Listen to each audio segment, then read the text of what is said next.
سورۃ النساء کی آیت نمبر 11 اور 12 اور اس کے ساتھ ملحقہ 13 اور 14 اور بالکل آخر میں جا کے آخری آیت 176 جو کلالہ سے متعلق ہے، اس کو ڈسکس کرنے سے پہلے تمہیداً میں کچھ ڈسکشن کرنا چاہوں گا تاکہ آپ کو ان چیزوں کی سمجھ آسانی کے ساتھ آ جائے۔ سورۃ النساء کی جو یہ آیات ہیں، انہوں نے اسلام میں جو قانون وراثت ہے اس کو بیان کیا ہے، اور یہ آیات ناسخ ہیں سورۃ البقرہ کی آیت نمبر 180، 180، 181 اور 182 کنزیکٹیو 3 آیات سورۃ البقرہ میں آئی ہیں، جس میں پہلے حکم یہ نازل ہوا تھا کہ ہر مسلمان پہ یہ فرض ہے کہ اس نے مرنے سے پہلے اپنے قریبی رشتہ داروں کے لیے اپنی مال و دولت میں کوئی وصیت لکھوا دینی ہے۔ وہ سورۃ البقرہ کی آیت نمبر 180 میں آتا ہے، اعوذ باللہ من الشیطان الرجیم، بسم اللہ الرحمن الرحیم، کتب علیکم اذا حضر احدکم الموت، تم پر یہ فرض کیا گیا ہے کہ جب کبھی بھی کوئی شخص موت کے دہانے پر پہنچ جائے، اسے موت آ جائے، یعنی قریب المرگ ہو، ان ترک خیرا الوصیۃ للوالدین والاقربین، کہ وہ اگر کوئی ترکہ کوئی مال و دولت چھوڑ کر جا رہا ہے تو اس میں وصیت کر دے اپنے ماں باپ اور قریبی رشتہ داروں کے لیے، یعنی بیوی بچوں کے لیے، بالمعروف، معروف طریقے کے اوپر، حقا علی المتقین، یہ اللہ کی طرف سے ایک حق ہے، یہ فرض کیا گیا ہے مومنین کے اوپر، متقین کے اوپر کہ وہ یہ کریں گے۔ فمن بدلہ بعد ما سمعہ، اور اس کے مرنے کے بعد جو کوئی اس کی وصیت کو بدل دے گا، فإنما اثمہ علی الذین یبدلونہ، تو اس کا گناہ ان لوگوں پر ہوگا جنہوں نے اس کے مرنے کے بعد اس کی وصیت کو بدل دیا۔ یعنی اس نے وصیت کی کہ اتنا مال میرے ماں باپ کو ملے، اور بعد میں اس کی اولاد میں سے کوئی قابض ہو کر ماں باپ کو محروم کر دے، تو گناہ جو ہے وہ ان لوگوں پہ ہوگا، اس میت کے اوپر کوئی گناہ نہیں ہے۔ ان اللہ سمیع علیم، بے شک اللہ تعالیٰ سننے والا ہے، علم والا ہے، ایک ایک چیز نوٹ کر رہا ہے، جس کی جو غلطی ہے اس کو اس پہ سزا دی جائے گی۔ فمن خاف من موص جنفا او اثما، ہاں اگر کسی کو خدشہ ہو اس معاملے میں کہ جو مرنے والا ہے اس نے کسی کے ساتھ زیادتی کر دی ہے، کسی بیٹے سے یا بیٹی سے وہ ناراض تھا، اس کو اس نے آنکھ کر دی ہے، تو اسلام میں تو آپ آنکھ نہیں کر سکتے، فَأَصْلَحَ بَيْنَهُمْ فَلَا إِثْمَ عَلَيْهِ، تو آپس میں صلح صفائی کے ساتھ کوئی حصہ مقرر کر رہو تو اس پہ کوئی گناہ نہیں ہے، یعنی تم مرے ہوئے بندے کی وصیت بدل بھی سکتے ہو اگر وہ کسی کے ساتھ زیادتی کر کے مرا ہے۔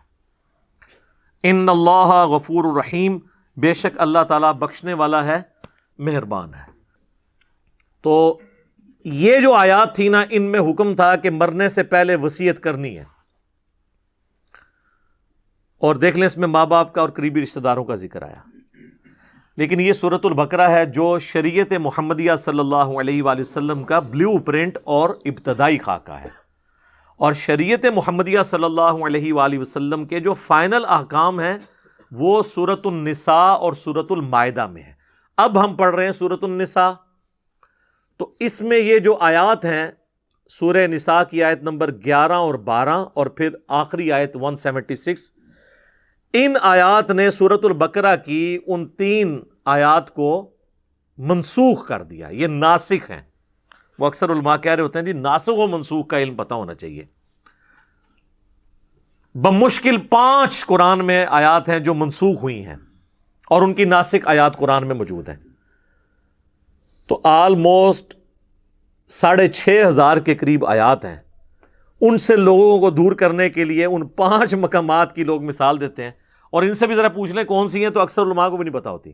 اس پہ میری الگ سے بھی ویڈیو ریکارڈ موجود ہے، ناسخ و منسوخ قرآن کے اندر، احادیث میں بھی ہوتا ہے۔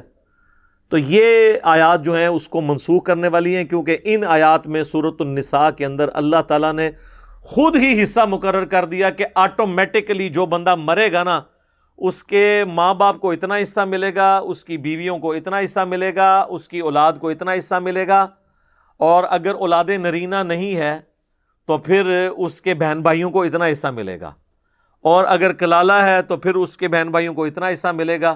وہ ساری چیزیں اللہ تعالیٰ نے خود ڈیفائن کر دی، اس لیے وہ آیات منسوخ ہو گئیں۔ تو وصیت کرنا اب لازمی نہیں ہے، ہاں آپشنل ہے، کوئی کر سکتا ہے، لیکن وہ وصیت پھر وارث کے لیے نہیں کر سکتا، کیونکہ وارث کا حصہ اللہ نے قرآن میں رکھ دیا، میں بعد میں بتا دوں گا اس سے ریلیٹڈ حدیث بھی۔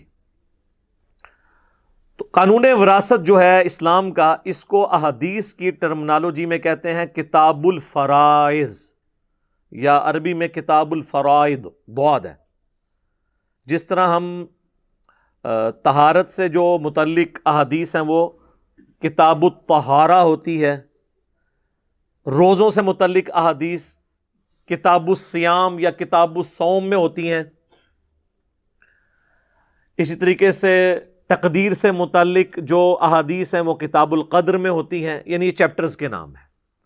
خوابوں سے متعلق کتاب الرؤیا کے اندر ہوتی ہیں۔ اس طرح جو وراثت کے قوانین کی جو احادیث ہے نا، اس کے لیے جو محدثین نے ٹرم ڈیوائز کی ہے وہ ہے کتاب الفرائض، اور عربی میں ہوگا ضاد پڑھیں گے کتاب الفرائض۔ تو کتاب الفرائض جو ہے یہ چیپٹرز ہیں باقاعدہ احادیث کی کتابوں میں، اور اگر آپ کو کمبائنڈ فارم میں وہ احادیث چاہیے تو آپ مشکات المصابیح کی دوسری جلد کے اندر 39 احادیث اس سے متعلق ہیں، انٹرنیشنل نمبرنگ کے مطابق 3041 سے لے کر 3079 تک کتاب الفرائض چیپٹر میں۔ اس سے پیچھے بھی 2-3 چیپٹر ہیں ہدیہ اور ہبہ سے ریلیٹڈ، وہ بھی آپ ملائیں تو یہ آلموسٹ 60-70 کے قریب احادیث ساری جو مین سٹریم کی کتابوں کی آپ کو مشکات میں مل جائیں گی۔ اسی لیے میں بار بار کہتا ہوں کہ مشکات شریف آپ ضرور اپنے پاس رکھیں۔ اس کا PDF آپ فری ڈاؤن لوڈ کر سکتے ہیں ہماری ویب سائٹ اہلسنتپاک.com سے، اور اگر آپ نے ڈاک میں یہ منگوانی ہے تو ہماری اکیڈمی کا نمبر صبح 9 سے شام 5 بجے تک آلموسٹ کھلا ہوتا ہے، بیچ میں نمازوں کا وقفہ ہے، بعض اوقات نمبر بیزی بھی رہتا ہے، اتنی زیادہ کالز آ رہی ہوتی ہیں، تو نو پروفٹ نو لاس کے اوپر TCS آپ کے گھر ہم صرف 2500 روپیز میں کروا دیں گے۔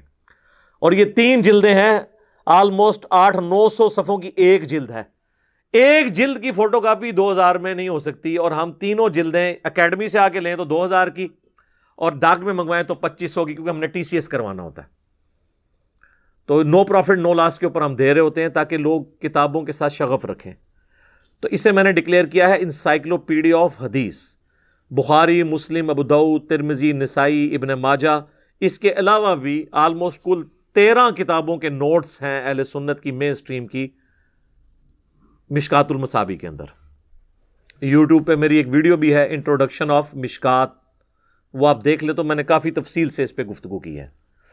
تو یہ مشکات اگر آپ کے پاس آ گئی تو آلموسٹ تمام ٹاپکس پہ میجورٹی احادیث آپ کے پاس ایک جگہ پہ آئیں گی، اور یہ بہت بڑی خدمت ہے۔ آج سے آلموسٹ 700 سال پہلے امام ولی الدین تبریزی المتوفیٰ 748 ہجری، اب یہ چل رہا ہے 1442 ہجری، تو آلموسٹ 8 سے 700 سال پہلے انہوں نے یہ کتاب لکھی ہے۔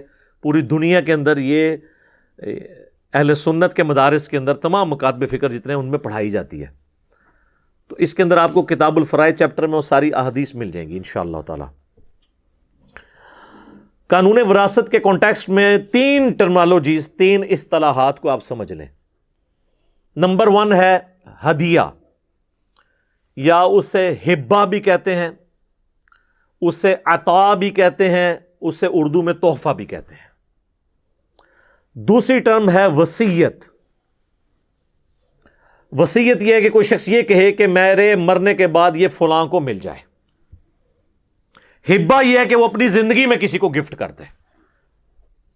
اور تیسری ٹرم ہے وراثت۔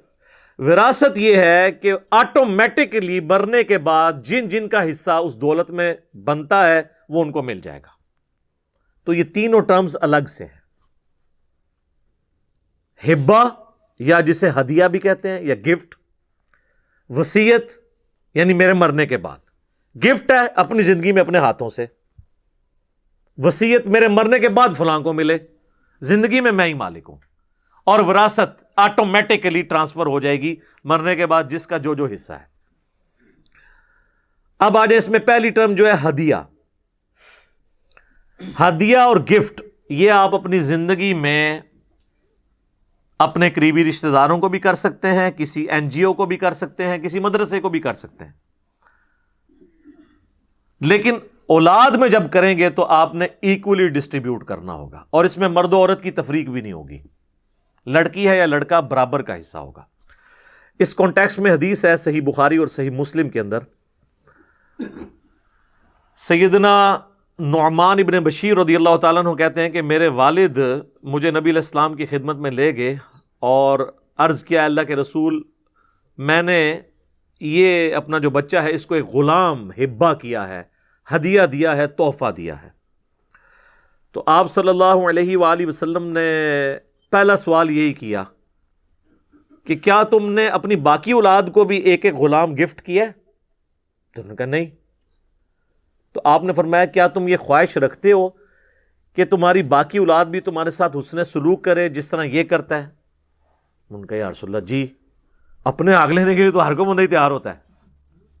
تو آپ نے فرمایا کہ پھر تم باقی اولاد کو بھی ایک ایک غلام گفٹ کرو، یا پھر اس سے بھی واپس لے لو۔ اور مسلم شریف میں تو یہاں تک الفاظ ہیں کہ انہوں نے عرض کیا اللہ کے رسول صلی اللہ علیہ وآلہ وسلم، میں آپ کو گواہ کرتا ہوں کہ میں نے اپنے اس لائق فائق بچے کو ایک غلام گفٹ کر دیا ہے۔ تو آپ نے فرمایا مجھے اس گناہ کے کام کے اوپر، اس ظلم کے اوپر مجھے گواہ نہ کرو جب تک تم باقی اولاد کو بھی اتنا حصہ نہیں دیتے ہو۔ اور یہ ہے گفٹ، ہدیہ، اپنی زندگی میں دینا۔ اس حوالے سے ایک اور حدیث ہے صحیح بخاری کے اندر کہ اللہ کے محبوب صلی اللہ علیہ وآلہ وسلم نے فرمایا کسی کو گفٹ دے کر واپس لینے والا ایسا ہی ہے جیسا کہ کوئی کتا قے کر کے اس کو چاٹ لے، اور ہمارے لیے ایسی بری مثال نہیں ہو سکتی۔ یعنی نبی علیہ السلام نے فرمایا کہ گفٹ کسی کو دے کے واپس نہیں آپ لیں گے، یہ حرام ہے۔ اس کو سپورٹیو حدیث وہ ترمذی اور ابو داؤد کی بھی ہے جو مشکات کے اندر بھی موجود ہے، اور یہ ساری حدیثیں آپ کو مشکات میں اس چیپٹر میں مل جائیں گی انشاءاللہ، کہ نبی علیہ السلام نے فرمایا کہ کسی کے لیے یہ حلال نہیں کہ وہ کسی کو گفٹ دے کے واپس لے لے، سوائے باپ کے کہ وہ اپنی اولاد کو کوئی گفٹ دے تو وہ واپس لے سکتا ہے، کیونکہ وہ الگ سے حدیث ہے سنن ابن ماجہ کے اندر کہ تو اور تیرا مال تیرے باپ کا ہے۔ باپ اگر اولاد کو گفٹ دیتا ہے نا تو واپس لے سکتا ہے، اور آپ کسی کو گفٹ دیں گے تو آپ واپس نہیں لیں گے، کیونکہ نبی علیہ السلام نے اسے کتے کی مثال بیان کیا اور کہا کہ یہ بری مثال ہے۔ لیکن یہاں پہ یاد رکھیے گا کہ ماں باپ اپنی اولاد کو آنکھ نہیں کر سکتے۔ اکثر ناراض ہو جاتے ہیں تو کہتے ہیں کہ وہ اخبار میں بھی اشتہار دے دیتے ہیں کہ جی میں اپنی ساری منقولہ غیر منقولہ فلاں، وہ پوری جوڈیشری کی لینگویج میں وہ لکھا ہوتا ہے، اس سے میں اپنی اولاد کو آگ کرتا ہوں۔ پاکستان کے قانون میں تو وہ چیز اسٹیبلش ہو جاتی ہے، لیکن اسلام میں کوئی باپ اپنی اولاد کو آگ نہیں کر سکتا، اس طریقے سے باقی رشتہ دار بھی، کیونکہ اللہ کے حکم کو توڑ نہیں سکتے نا۔ قطع رحمی تو آپ کر ہی نہیں سکتے، رحمی رشتوں کو کون کاٹ سکتا ہے؟ کوئی کتنا بھی نافرمان بیٹا ہو، باپ یہ تو نہیں کہہ سکتا یہ میری اولاد نہیں ہے۔ اور دوسرا، مال و دولت تو اللہ کا دیا ہوا ہے، وہ اگلی نسل میں ٹرانسفر ہونا ہی ہونا ہے۔ کوئی ماں باپ اپنی اولاد کو آنکھ نہیں کر سکتے۔ باقی وہ جو ناراضگی کا سبب اولاد بنتی ہے ان کا وبال اس اولاد پہ ہوگا، دنیا میں بھی آخرت میں بھی، لیکن آپ اللہ کی حد کو توڑ نہیں سکتے۔ تو یہ آنکھ والا کام جو ہے نا بالکل حرام ہے۔ اور اسی طریقے سے کوئی شخص اپنی زندگی میں سب کچھ ہی کسی مدرسے کو گفٹ کر دے، کسی این جی او کو دے دے، نہیں۔ آپ اپنی زندگی میں گفٹ بھی کریں گے نا تو اپنے پورے مال کا 1/3 حصہ صرف گفٹ کر سکتے ہیں، اور یہ بھی زیادہ سے زیادہ ہے اور پسندیدہ نہیں ہے۔ 1/3، اگرچہ اس پہ ڈائریکٹ حدیث کوئی نہیں ہے، لیکن ایک اور حدیث ہے جو وصیت سے متعلق ہے، اس میں 1/3 کا ذکر ہے۔ اس کو دیکھتے ہوئے اکثر جو اہل سنت کے علماء ہیں ان کا یہی موقف ہے کہ آپ اپنا 1/3 سے زیادہ مال کسی کو گفٹ نہیں کر سکتے، اور نہ اپنی زندگی میں اپنے ہاتھوں سے وراثت تقسیم کر سکتے ہیں. یہ بھی بعض لوگ کہتے ہیں نہیں پچھو لڑن گے میں آپ ہی ونڈ جاواں. نہیں، وراثت شروع ہی ہوتی ہے مرنے کے بعد. زندگی میں آپ کیسے بانٹ سکتے ہیں؟ آپ بانٹ کے سائڈ میں ہوئے، ایک بیٹا مر گیا، ہاں تو وہ اس بیٹے کو جو آپ نے دیا ہوا ہے وہ تو اس کا حق ہی نہیں تھا. اب الٹا اس کی دولت آپ کو ملے گی، تو آپ نے خود ہی اپنی دولت اس کو دے دی. نہیں، مرنے کے بعد وراثت شروع ہوگی. زندگی میں ہبہ ہوگا. اب وہ دوسری ٹرم اس کی طرف آ جائیں، وہ ہے وصیت. وصیت کے حوالے سے جامعہ ترمذی اور ابو داؤد میں حدیث ہے جو مشکات میں موجود ہے کہ اللہ کے محبوب صلی اللہ علیہ وآلہ وسلم نے فرمایا کہ اللہ نے اپنی کتاب کے اندر وارث کا حصہ رکھ دیا ہے، یعنی قرآن کے اندر. اب کسی کے لیے حلال نہیں کہ وہ اپنے وارث کے لیے کوئی وصیت کرے کہ یعنی یہ میرا بیٹا بڑا خدمت گزار ہے تو اس کو وہ حصہ تو ملے ہی ملے جو میرے مرنے کے بعد جائیداد میں سے ملنا ہے، اور کچھ میرا یہ فالتو جو چیز ہے یہ بھی اس کو ملے. نہیں، اس کو اتنا ہی ملنا ہے جتنا اللہ نے اپنی کتاب کے اندر رکھا ہے. تو وارث کے لیے وصیت نہیں ہو سکتی. وصیت ادر دین وارث ہوگی. مثلا کسی لے پالک بچے کو آپ وصیت کر سکتے ہیں کیونکہ وہ تو آپ کا حقیقی نہیں ہے، تو آپ کی وراثت تو نہیں اسے ملے گی. کسی این جی او کو کر سکتے ہیں، کسی ایسے رشتہ دار کو کر سکتے ہیں جسے وراثت میں حصہ تو نہیں ملنا لیکن اس نے آپ کی بڑی خدمت کی بڑھاپے میں، کوئی آپ کا خادم ہے تو آپ اسے وصیت کر سکتے ہیں، اور 1/3 تک کر سکتے ہیں. جو آٹومیٹکلی ملنا تھا نا کسی کو، اس سے بڑھ کر. اسی طریقے سے کسی کا بیٹا فوت ہو گیا تو اب پوتوں اور پوتیوں کو تو جائیداد میں حصہ نہیں ملے گا، تو دادا جو ہے اپنی زندگی میں اپنی بہو کے نام پہ، اپنے پوتے اور پوتیوں کے نام پہ 1/3 مال کی وصیت کر سکتا ہے، اور گفٹ بھی دے سکتا ہے 1/3 مال. یہ 1/3 کا فگر اس حدیث سے ہے جو بخاری اور مسلم دونوں میں ہے. صحیح بخاری اور صحیح مسلم کی متفق علیہ حدیث ہے، یعنی دونوں کتابوں میں ہے. سعد ابن ابی وقاص رضی اللہ تعالیٰ عنہما کہتے ہیں کہ فتح مکہ کے موقع پر میں اتنا بیمار ہوا کہ مجھے یہ یقین ہو گیا کہ اب میں زندہ نہیں بچ پاؤں گا. حالانکہ وہ اس کے بعد بھی تقریباً آپ سمجھ لیں 45 سال تک زندہ رہے ہیں، اور 56 ہجری میں حضرت معاویہ کے دور میں سب سے آخری بدری صحابی جو فوت ہوئے وہ سعد ابن ابی وقاص ہے رضی اللہ تعالیٰ عنہما. تو اس زمانے میں علم غیب نہیں ہوتا تھا نا، بزرگوں کو تو پہلے ہی پتہ چل جاتا ہے کہ اب مرنے والے ہیں. ان کو بھی پتہ چل گیا تھا مرنے والوں، لیکن نہیں مرے. اور اللہ کے نبی علیہ السلام ان کی عیادت کرنے ہیں، اور آپ نے بھی نہیں فرمایا کہ تم کو نہیں مرنا. تو انہوں نے کہا یا رسول اللہ صلی اللہ علیہ وآلہ وسلم، میری خواہش ہے کہ میں اپنا سارا مال جو ہے نا وہ ہدیہ کر دوں کسی نیکی کے کام میں، کیونکہ میری تو ایک ہی بیٹی ہے. ان کے ذہن میں ہوگا اس کی تو شادی ہو جانی ہے، اس کو کیا دولت کی ضرورت ہے. تو آپ صلی اللہ علیہ وآلہ وسلم نے فرمایا، انہوں نے پوچھا یا رسول اللہ اجازت ہے؟ آپ نے فرمایا لا، نہیں. حالانکہ نبی علیہ السلام کی مبارک زبان سے لا کا لفظ نہیں نکلتا تھا. بہت ہی کم مواقع پہ ایسا ہوا ہے کہ آپ نے لا کا لفظ بولا ہے جہاں بہت ضرورت پڑی ہے، اور ان میں سے ایک موقع یہ تھا. انہوں نے کہا یا رسول اللہ صلی اللہ علیہ وآلہ وسلم 2/3 مال کر دوں؟ فرمایا لا، یہ زیادہ ہے. کہا آدھا مال؟ فرمایا لا. پھر کہا 1/3.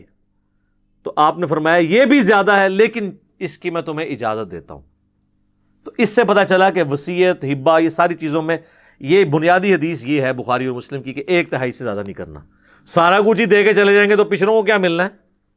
اور یہی بات آپ علیہ السلام نے کی. آپ نے فرمایا صلی اللہ علیہ وآلہ وسلم کہ انسان جو کچھ اپنی بیوی بچوں پہ خرچ کرتا ہے حتیٰ کہ ان کے منہ میں لقمہ بھی ڈالتا ہے، یہ بھی اللہ کے حضور نیکی ہے. سعد بن ابی وقاص کو فرمایا. اور پھر فرمایا آپ صلی اللہ علیہ وآلہ وسلم نے کہ اپنی اولاد کے لیے کچھ چھوڑ کر مرو، یہ اس سے بہتر ہے کہ تمہارے مرنے کے بعد وہ لوگوں سے مانگتی پھرے. اور جو تم اپنی اولاد کے لیے بھی چھوڑ کے مرو گے نا تو وہ ثواب ہے. عام لوگ یہی سمجھتے ہیں، اور مولوی ان کو پٹی یہی پڑھاتے ہیں کہ یہ مدرسے نو لکھ دو. وہ یہ سمجھتے ہیں کہ مدرسے کو لکھ دیا تو ثواب ہوگا، اور اگر میری اولاد کو وراثت گئی تو ثواب نہیں ہوگا. نہیں بھائی، اولاد کو بھی جائے گا تو ثواب ہوگا، ثواب تو ہونا ہے. تو نبی علیہ السلام نے 1/3 مال زیادہ سے زیادہ کی اجازت دی کہ اس کو تم وصیت کر سکتے ہو، اس سے زیادہ نہیں، 2/3 پچھڑوں کے لیے چھوڑ کے مرو. یعنی آپ علیہ السلام نے ناپسند فرمایا کہ کوئی شخص سب کچھ ہی اللہ کی راہ میں خیرات کر کے چلا جائے. اچھا، اب یہ جو وراثت ہے یہ تقسیم ہوگی. جو مرنے والا شخص ہے اس کا قرضہ پہلے اتارا جائے گا، اس کے بعد جو اس نے وصیت کی ہے وہ دی جائے گی، باقی جو مال بچ جائے گا نا وہ آپ نے پھر ورثاء میں تقسیم کرنا ہے اس طریقے پہ جو سورہ النساء کی آیت نمبر 11 اور 12 اور 176 میں آیا. اور کچھ تفصیلات بخاری اور مسلم اور باقی احادیث میں آئیں جو مشکات کی دوسری جلد میں کتاب الفرائض چیپٹر کے اندر موجود ہیں. لیکن پہلے قرضہ اتارنا ہے اور وصیت کو پورا کرنا ہے. اس کے بعد اکثر غیر مسلموں کی طرف سے بھی اعتراض کیا جاتا ہے کہ یہ جو قانون وراثت قرآن میں آیا نا، اس کی اگر آپ پوری کیلکولیشن کریں تو وہ 100 کا عدد پورا نہیں آتا. یعنی آپ اس کو اتنا دے دیں، اس کو اتنا دے دیں، اس کو اتنا دے دیں، تو ہونا تو چاہیے وہ ساروں کو جمع کریں تو 100 پورا ہو جائے. بعض جگہ پورا بھی ہو جاتا ہے، بعض جگہ نہیں ہوتا. تو کہتے ہیں کہ وہ تو یہ تو میتھمیٹیکل ایرر ہے قرآن کے اندر، نعوذ باللہ.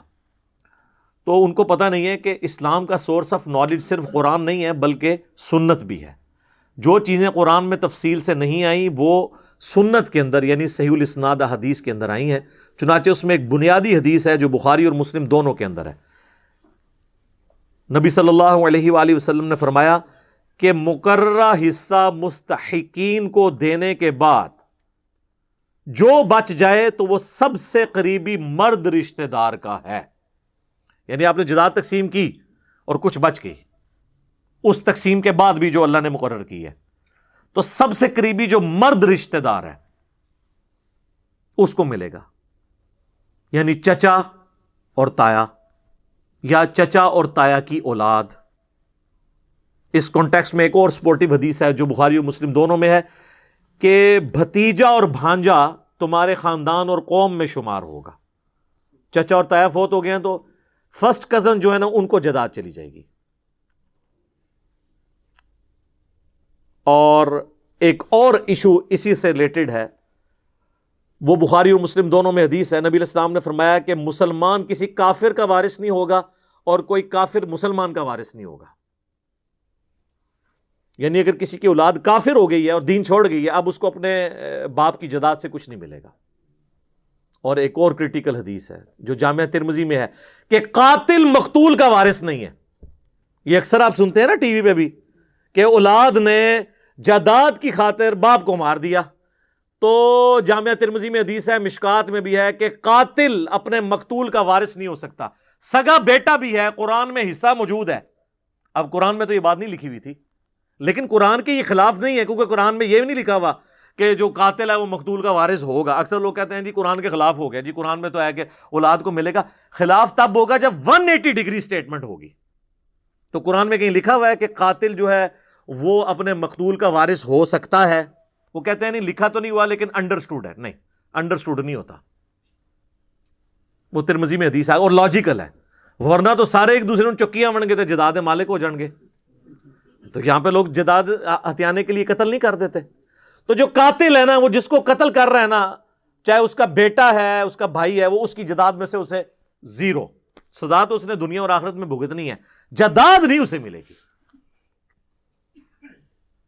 اسی طریقے سے صحیح بخاری میں حدیث ہے کہ بیٹی کے لیے آدھا حصہ ہے اور پوتی کے لیے 1/6 ہے. اگر جو مرنے والا کی سچویشن ایسی ہے کہ وہ اس کے ماں باپ بھی نہیں تو اس طریقے سے آگے بھی ٹرانسفر ہوگی. اچھا، یہ میں وراثت کے قوانین کے حوالے سے آپ کو بتا دوں کہ پیٹ مسائل جو قرآن میں آئے نا اس پہ تو ہے اتفاق. باقی چھوٹی موٹی ڈیٹیلز کے اندر اہل سنت کے اندر بھی اختلاف پایا جاتا ہے اور سنی شیعہ کنفلکٹ میں بھی اختلاف رائے موجود ہے. لہٰذا ان مسائل میں زیادہ الجھنے کی ضرورت نہیں ہے. جو آپ کو بہتر رائے لگتی ہے نا وہ آپ کر لیں. اصل جو چیز پوری کرنے والی جو بنیادی باتیں ہیں وہ وہی ہیں جو قرآن کے اندر آئی ہوئی ہیں. باقی چیزوں کو اللہ تعالیٰ نے خود اجتہاداً چھوڑ دیا ہے. جو بھی بیٹر سچویشن ہوگی اس کے مطابق عمل کر لیا جائے. اسی طریقے سے میرے بھائیوں، جو ابو داؤد میں ایک اور حدیث ہے کہ ماں نہ ہو تو دادی کے لیے 1/6 حصہ ہوگا. تو دادی کو وراثت مل جائے گی. دادے کی وراثت پوتے تک نہیں آتی, لیکن پوتا اور پوتی کی وراثت چلی جاتی ہے ادھر تک. اب کسی کے دماغ میں ہے کہ ایسا کیوں ہے, تو قرآن میں اس کا ذکر آ جائے گا انہی آیات میں کہ اللہ بہتر جانتا ہے کہ کون کس چیز کا زیادہ حقدار ہے. مورل لاز جو ہے نا وہ ہوتے ہیں ریویلڈ نالج, وہی کے علم سے. آپ اپنے سوشل لاز بنا سکتے ہیں جو اس اعتبار سے ٹریفک کے قوانین بھی بنا لیں, لیکن جو مورل ویلیوز ہیں نا یہ اللہ نے بتانی ہے. ورنہ تو مرد کوئی قانون بنائیں گے تو وہ مردوں کو ڈومینیٹ رکھیں گے, عورتیں کوئی قانون بنائیں گی تو عورتوں کو ڈومینیٹ رکھیں گے. یعنی اگر مردوں کے اختیار میں ہوتا تو یہ حدیث وہ اپنے بارے میں کر لیتے ہیں, جو حدیث ہے سنن نسائی میں کہ جنت تیرے ماں کے قدموں کے پاس ہے. تو مردوں پہ ہوتا تو وہ کہتے ہیں نہیں باپ کے قدموں کے پاس ہے. ٹھیک ہے, تو یہ ڈیفائن انہوں نے نہیں کرنا, بلکہ جس طرح بخاری مسلم میں ایک اور حدیث ہے کہ ایک صحابی نے کہا مجھ پہ سب سے زیادہ حق کس کا ہے, میری حسن سلوک کے سب سے زیادہ حقدار اس روئے عرض پہ کون ہے؟ فرمایا تیری ماں. دوسری بار پوچھا فرمایا تیری ماں. تیسری بار پوچھا فرمایا تیری ماں. چوتھی دفعہ فرمایا تیرا باپ. تو وومن رائٹس اسلام نے اس حوالے سے دی ہیں کہ ماں کا 3 گنا زیادہ حق ہے اپنی اولاد پہ ایز کمپیئر ٹو باپ کے. اب مردوں پہ ہوتا تو انہوں نے 3 اپنے رکھنے تھے اور 1 ماں کا, یا بہت کوئی زور لگاتے تو برابر برابر رکھ لیتے. تو مورل لاز کس نے بتانے ہیں؟ اللہ نے, جو کریٹر ہے. اب میرے بھائیوں جو وراثت کی آیات ہیں ان کو ہم ڈسکس کرتے ہیں, لیکن میں ایک بلو پرنٹ آپ کے سامنے رکھ دیتا ہوں اوورال ان آیات کا, تاکہ آپ کو پتہ چل جائے بنیادی قانون جو اس کے اندر بیان ہوا ہے کہ میجورٹی کیسز میں یہی ہے کہ مرد کو 2 حصے ملے گا وراثت کا, عورت کو 1. اور اس میں حکمت یہ ہے کہ عورت نے تو شادی ہو کے دوسری جگہ جانا ہے, ادھر سے بھی اس کو حصہ ملنا ہوتا ہے, اور مرد نے چونکہ خاندان کے معاملات چلانے ہوتے ہیں, عورت نے تو باہر جا کے کام کر کے تو نہیں سارے معاملات چلانے ہوتے ہیں. یہ بنیادی اصول ہے کہ زیادہ تر کیسز میں 99% کیسز میں کہیں پہ برابر بھی ہو سکتا ہے, وہ ایکسیپشنل کیسز ہیں کہ مرد کو 2 حصے ملیں گے, اور یعنی لڑکے کو 2 حصے اور لڑکی کو 1. اور زیادہ تر کیسز میں اسی طریقے سے کیس بنے گا کہ ماں باپ بھی کسی کے ہیں مرنے والے, اولاد بھی ہے, تو ماں کو 1/6 1/6, باپ کو بھی 1/6, لیکن بیوی کو 1/8 اس کو کم ملے گا. اور اگر 1 سے زیادہ بیوی ہیں تو 1/8 ہی ان میں ڈیوائڈ ہوگا. یہ نہیں ہے کہ ہر بیوی کو الگ الگ 1/8 ملے گا, نہیں, 1/8 ہے. 2 بیوی ہیں تو دونوں کو 1/16 مل جائے گا, وہ جمع کریں گے 1/8 ہو جائے گا. لیکن ماں باپ کو اللہ نے زیادہ حصہ دیا ہوا ہے کہ ماں کو الگ سے 1/6 ملے گا, باپ کو الگ سے 1/6 ملے گا. اور لڑکا ہے تو 2 حصے اور لڑکی ہے تو 1 حصہ. لیکن لڑکا اور لڑکی کے یہ حصے بعد میں ملیں گے. سب سے پہلے کام کیا ہوگا کہ اس کا قرض اتارا جائے گا مرنے والے کا, پھر وصیت, اور پھر جو مال ٹوٹل بچے گا نا اس پورے مال کو آپ نے 1/6 پہ ڈیوائڈ کرنا ہے. تو حصہ بنے گا ماں کا اور اتنا ہی باپ کا, اور پورے مال کو 1/8 سے ڈیوائڈ کرنا ہے, یعنی 1/8 کرنا ہے اس کا, ڈیوائڈ کریں گے 8 کے اوپر, ملٹیپلائی بائی 1/8 ہوگا. ریاضی دی غلطیاں نہ کرنی شروع کر دینا. تو 6 پہ ڈیوائڈ کریں گے پورے مال کو, تو ماں کا پورے مال میں سے اور اتنا ہی باپ کا, اور پورے مال کو ڈیوائڈ کریں گے 8 کے اوپر تو بیوی کا, اور اب جو بچ گیا تو وہ کتنا بچے گا, سارے نکال کے نا, اب کچھ رقم بچ جائے گی, مال و دولت کچھ بھی, تو اس کو آپ نے اس طرح ڈیوائڈ کرنا ہے کہ لڑکی کو 2 حصہ اور لڑکے کو 2 حصے اور لڑکی کو 1. مثلا 2 بیٹیاں ہیں اور 3 بیٹے ہیں تو بڑا آسان طریقہ ہے نکالنے کا, 2 بیٹیاں 3 بیٹے, تو چونکہ بیٹوں کو 2 حصہ ملنا ہے تو آپ سمجھ لیں وہ 3 نہیں 6 بن گئے, تو 6 حصے یہ ہو گئے اور 2 بیٹی کے کتنے ہو گئے 8. تو جو مال بچ گیا اس کو 8 پہ ڈیوائڈ کریں گے, جو رقم نکلے بیٹی کو اتنی, اور جو رقم نکلے اس سے ڈبل بیٹوں کو. تو یہ آسان طریقہ ہے کیلکولیٹ کرنے کا. باقی پھر اس میں یعنی اگر اولاد نہیں ہے تو پھر بیوی کو ڈبل ہو جائے گا, 1/8 کی بجائے 1/4 آ جائے گا. اور اس طریقے سے بیوی مری ہے تو خاوند کو ملے گا 1/4، اور اگر اولاد نہیں ہے اس کی تو پھر خاوند کو ڈبل ملے گا، آدھا۔ تو یہ اس کی باریکی ہیں، وہ انشاءاللہ ساتھ ساتھ کور میں کر دوں گا۔ میں آپ کو نومیریکل کے طور پر ایک مثال بیان کر دیتا ہوں کہ سپوز ایک بندہ 10 لاکھ روپے کا مال و دولت چھوڑ کر مرا ہے، اس کی جیولری، اس کی جائیداد، زمینیں ملا کے اس کی ٹوٹل مالیت 10 لاکھ ہے۔ اچھا، اکثر لوگ فون کر کے پوچھ رہے ہوتے ہیں جی مکان ہے جی کس طرح تقسیم کریں؟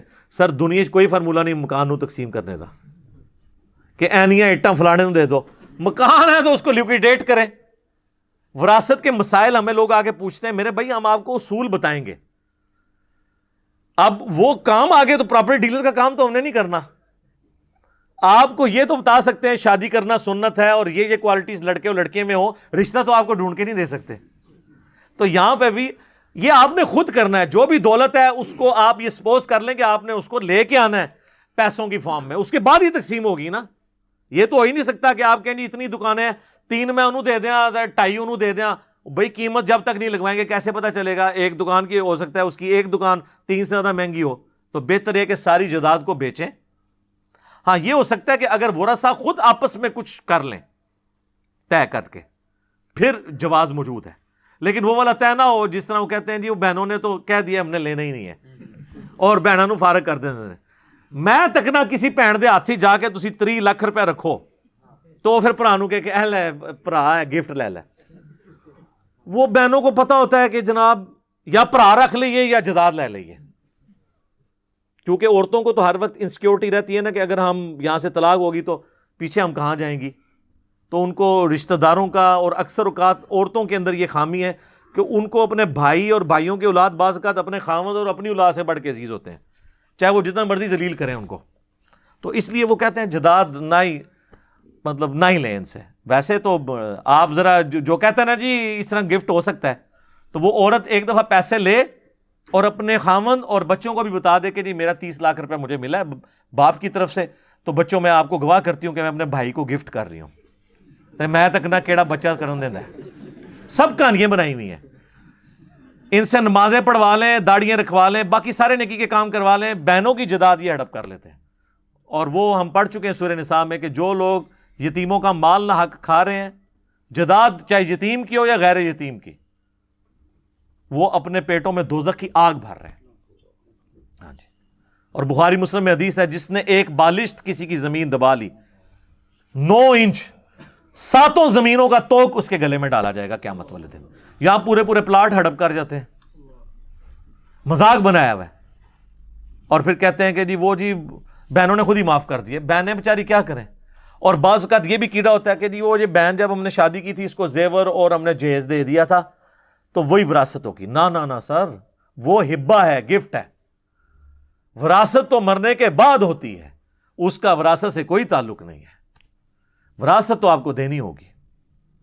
اور کئی اس سے زیادہ ہوشیار بنتے ہیں نا تو وہ مطلب اپنی زندگی میں ہی نا وہ جو ماں باپ ہے نا وہ اپنے بیٹوں کے نام کر کے نا جائیداد، اور بیٹیوں کہتے ہیں کہ تنو اینا نا سی زیور پاتا ہے جہیز تو تسی تو وراثت نہیں لبنی۔ تو اب مجھے بتائیں بچیوں نے کیا ماں باپ کو کیا کہنا ہے؟ زیادتی کر رہے ہوتے ہیں۔ ہمارے پاس تو کئی ایسے نیک سیرت لوگ بھی آئے کہ انہوں نے کہا کہ جی ہمارا باپ اس طرح ہماری بہنوں کو محروم کر گیا تھا، لیکن ہم چاہتے ہیں کہ اپنے باپ کو اس عذاب سے بچائیں جو آخرت میں وہ بھگت رہا ہوگا، تو اب مرنے کے بعد ہم بہنوں کو جائیداد دے دیں۔ تو میں کہتا ہوں بالکل ضرور دیں۔ اور کئی لوگ کہتے ہیں جی خود بھگتیں گے، ہمارا تو کوئی قصور نہیں ہے۔ تو پھر میں ان کہتا ہوں لعنت ہے تیری اولاد ہونے کے اوپر کہ جس باپ نے اتنی محنت سے کمایا تیرے لیے، اور کمایا اس نے تھا اور تجھے دے کے چلا گیا، اور تو اس کے کمائے ہوئے سے اس کی بچیوں کو دے کر اس کو آخرت کے عذاب سے بچانے کے لیے تیار نہیں ہو رہا، تو لعنت ہے تیرے اوپر۔ تو کیسی اولاد ہے کہ تو نے کمایا بھی نہیں، کمایا تیرے باپ نے تھا، تجھے گفٹ کر گیا، غلط کام کر گیا، اور اب تو اپنے باپ کو عذاب سے بچانے کے لیے اپنے باپ کا مال ہی اسی کی اولاد کو دینے کے لیے تیار نہیں ہو رہا۔ تو یہ بھی لوگ کرتے ہیں۔ تو انسان کو غور کرنا چاہیے کہ وہ صرف چند ایک رسومات تک دین کو فالو کر رہا ہے، کیا وراثت کے قوانین میں بھی اس نے دین کا کوئی حصہ رکھا ہوا ہے، یا اس کو اسی طریقے سے چھوڑ دیا۔ تو اب سپوز کوئی بندہ 10 لاکھ روپے چھوڑ کر مرا ہے، 2 لاکھ اس پہ قرضہ تھا، باقی کتنے رہ گئے؟ 8 لاکھ۔ 1,00,000 کی اس نے کوئی وصیت کی ہوئی تھی کسی این جی او کے لیے, مدرسے کے لیے, کسی غریب آدمی کے لیے. باقی کتنے رہ گئے؟ 7,00,000. اب یہ جو 7,00,000 بچا ہے نا, اس کو آپ سیدھا 8 کے اوپر ڈیوائڈ کریں گے اور جو نکلے گا سیدھا اس کی بیوی کو جائے گا. وہ بن رہا ہے 87,500. اور اگر 2 بیوی ہیں تو 87,500 کو 2 پہ ڈیوائڈ کر کے دونوں کو آدھا آدھا دیں گے. اور یہ پورا مال 7,00,000 اس کو دوبارہ سے آپ نے ڈیوائڈ کرنا ہے 6 کے اوپر, تو یہ بنے گا 1,16,667. 667. بیوی کا تو بنا تھا 87,500, یہ بنا 1,16,667. 667 زیادہ. تو اتنا ہی ماں کو, اتنا ہی باپ کو. ماں کو بھی دے دیا, باپ کو بھی دے دیا, بیوی کو بھی دے دیا. تو اب جو 7,00,000 میں سے آپ بیوی کا بھی نکال دیں, ماں کا بھی نکال دیں, باپ کا بھی نکال دیں, جو باقی بچے گا نا وہ اب اولاد میں تقسیم ہونا ہے. اگر 2 بیٹے 1 بیٹی ہے تو ہم یہ سمجھ لیں گے کہ 2 نہیں 4 ہیں, کیونکہ بیٹے کو ڈبل ملنا ہے.